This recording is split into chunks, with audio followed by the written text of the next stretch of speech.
Hi, I'm Vinay Prasad. I'm a professor in the Department of Chemical and Materials Engineering at the University of Alberta, and I work on various aspects of energy systems, really. That's part of my research, and my focus is really on the application of machine learning to solve these problems. So you heard a lot of talk about an energy transition, and there's a reason why we talk of this as an energy transition. From where we are now,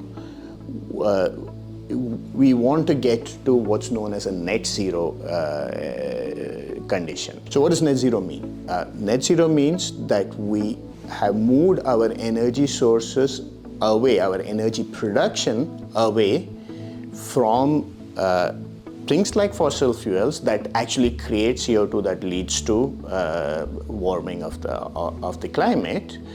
That's one piece. But the other piece is that we have also removed some of the CO2 that's in the extra CO2, let's call it, that's causing the warming, that's already been produced. So why can't we do this in one step change? Well, we can't do it. That's why we have an energy transition. So that's why we have to move step by step into this net zero future. Why can't we do it? We've made great progress in renewables and sustainable sources of energy. But if we were to stop everything right now and switch to that, we wouldn't have enough energy to run the world. That's the problem. The other issue is we still have to keep removing CO2 from the air. So, and actually methane is another greenhouse gas that's perhaps even more of a problem in terms of its impact per molecule. So the technologies that are not at scale yet that help us move to a carbon-free energy future, they're being developed, but they have to be developed and deployed at scale.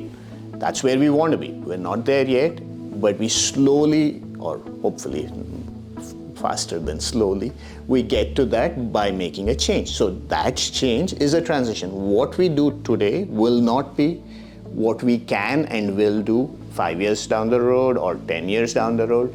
And so there is a dynamic of this transition that will happen, and slowly the mix, well, I said slowly again, but I mean hopefully fast, the mix will change to things that contribute towards net zero.